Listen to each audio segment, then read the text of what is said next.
हमारा सूरज जितनी एनर्जी 10 करोड़ सालों में रिलीज करता है, उतनी ही एनर्जी एक GRB यानी कि गामा रे बर्स्ट सिर्फ 30 सेकंड में ही रिलीज करता है। मतलब इसके 30 सेकंड सूरज के 10 बिलियन सालों के बराबर हैं। इस बात से आपको इसकी ताकत का अंदाज़ा तो लग ही गया होगा। ये विस्फोट अगर पृथ्वी से कई लाइट ईयर दूर भी हो, तब भी ये पृथ्वी को विनाश करने की शक्ति रखता है।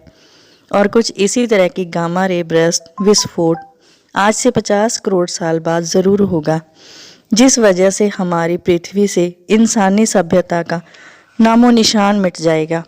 अगर गामा रे बर्स्ट के विस्फोट के बाद भी हम जिंदा बच गए, तब भी आने वाले 80 करोड़ सालों में पृथ्वी का खात्मा होना तय है, क्योंकि उस समय पृथ्वी पर CO2 यानी कि कार्बन डाइऑक्साइड की मात्रा इतनी ज़्यादा बढ़ जाएगी कि पेड़ पौधे अपने फोटोसिंथेसिस प्रोसेस को पूरा करने में असमर्थ हो जाएंगे।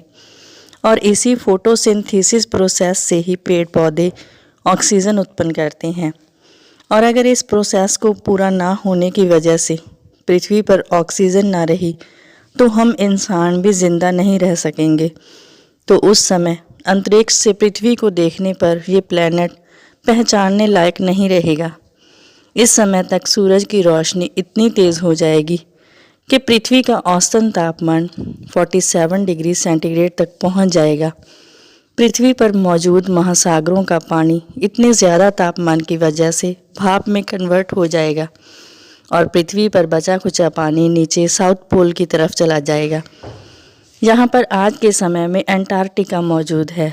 तो आने वाले 150 करोड़ सालों में हमारा सूरज और भी तेज़ी से हीट रिड्यूस करेगा, जिस वजह से हमारे सोलर सिस्टम का हैबिटेबल जोन और भी दूर चला जाएगा और हमारी पृथ्वी जो लाखों करोड़ों सालों से हैबिटेबल जोन के अंदर थी, वो उससे बाहर निकल जाएगी। हैबिटेबल जोन सोलर सिस्टम का वो हिस्सा होता है जहाँ जीवन की सबसे ज़्यादा संभावनाएं होती हैं और यहाँ जिंदा रहने के लिए हवा, पानी और मिट्टी मौजूद होती है। उस समय जिंदा रहने के लिए मार्स एक अच्छा ऑप्शन हो सकता है। आने वाले 230 करोड़ सालों में पृथ्वी का आउटर लिक्विड कोर, जो बहुत ज़्यादा गर्म होता है, वो इतने सालों में जमना शुरू होगा। और अगर ये लिक्विड जम गया तो पृथ्वी अपने मैग्नेटिक फील्ड को हमेशा के लिए खो देगी। और हम जानते हैं कि ये मैग्नेटिक फील्ड हमें अल्ट्रावायलेट वेव्स से प्रोटेक्ट करता है। और अब तक जितने भी जीव साउथ पोल के पानी के पास जिंदा बचे थे, वो सब समाप्त हो जाएंगे और 80 करोड़ साल बाद पृथ्वी का औसतन तापमान 149 डिग्री सेंटीग्रेड तक पहुंच जाएगा, जिस वजह से पृथ्वी से बहुत सारे बैक्टीरिया और एक कोशी जीव इतनी गर्मी की वजह से ख़त्म हो जाएंगे। और 330 करोड़ सालों बाद एक बहुत ही माइनर पॉसिबिलिटी होगी कि बुध ग्रह का ऑर्बिट कॉन्स्टेबल होकर शुक्र ग्रह के साथ बहुत ही ज़ोर से टकराएगा, जिस वजह से दोनों ही प्लैनेट पूरी तरह से ख़त्म हो सकते हैं।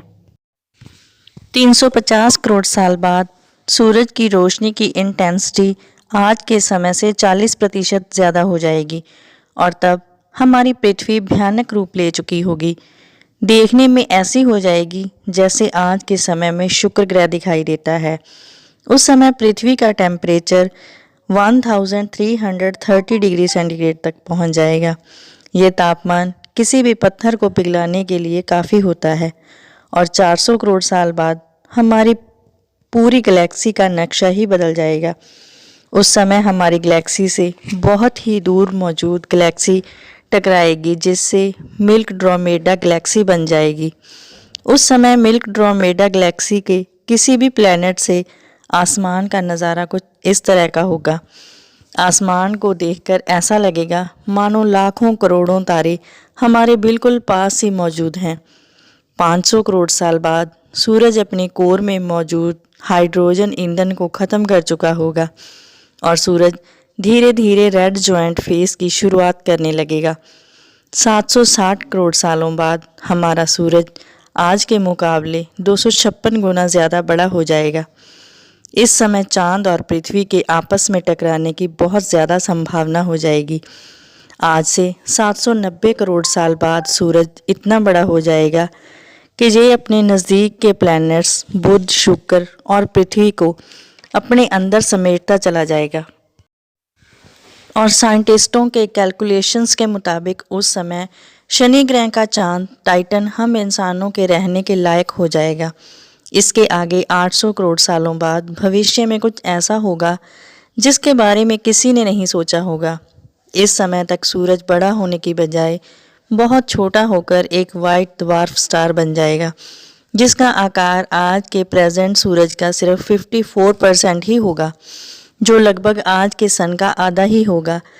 आज से 100 बिलियन साल बाद यूनिवर्स इतना एक्सपेंड हो जाएगा कि हमारी लोकल ग्रुप ऑफ गैलेक्सीज के पास जितनी गैलेक्सीज थी वो हमसे बहुत ही दूर चली जाएंगी।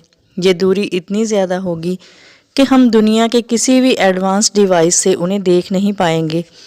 उस समय तक अगर कोई ज़िंदा बच सका तो उसे ऐसा लगेगा कि इस पूरे ब्रह्मांड में वो बिल्कुल अकेले हैं और उनके बाहर ब्रह्मांड में कोई भी लोकल गैलेक्सीज के ग्रुप नहीं है। लगभग 4 ट्रिलियन सालों बाद सूरज के अलावा पृथ्वी के सबसे करीब मौजूद सितारा प्रॉक्सिमा सेंचुरी ही अब तक जिंदा बचेगा, लेकिन लंबे समय के बाद उसका भी वही हाल होगा जो हमारे सूरज का हुआ था। लगभग 120 ट्रिलियन साल बाद हमारे ब्रह्मांड का आखिरी सितारा भी इसी तरह ख़त्म हो जाएगा। उस समय ब्रह्मांड में सिर्फ 4 चीज़ें ही एग्जिस्ट करेंगी, जो हैं black hole, neutron star, brown dwarf और वाइट द्वार्फ। उस समय ब्राउन द्वार्फ के आपस में टकराने से रेड द्वार्फ स्टार उत्पन्न होगा, जो कि पूरे ब्रह्मांड में ज़्यादा से ज़्यादा सिर्फ 100 के करीब ही होंगे। तो आप समझ गए होंगे कि ये कितना ही अनोखा और यूनिक होगा।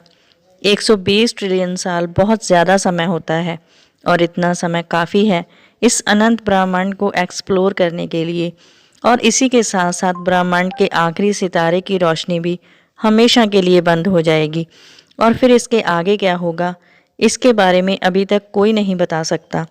शायद एक बहुत ही बड़ा धमाका होगा या फिर कुछ और जो हमारी सोच और समझ से परे की बात है, और वो सिर्फ आने वाले समय में ही पता चलेगा, जिसे देखने के लिए तब तक हम जिंदा नहीं रहेंगे। हम क्या, हमारी लाखों ही पीढ़ियाँ तब तक आकर जा चुकी होंगी। इस वीडियो में दी गई हमारे और हमारे ब्रह्मांड के भविष्य की जानकारी आपको कैसी लगी, कमेंट सेक्शन में ज़रूर बताएं। वीडियो अच्छी लगी हो तो वीडियो को लाइक ज़रूर कीजिए। अपनी फैमिली और फ्रेंड्स के साथ वीडियो को शेयर ज़रूर कीजिए। अगर आप इस चैनल पर नए हैं तो चैनल को सब्सक्राइब करके जाइएगा। धन्यवाद।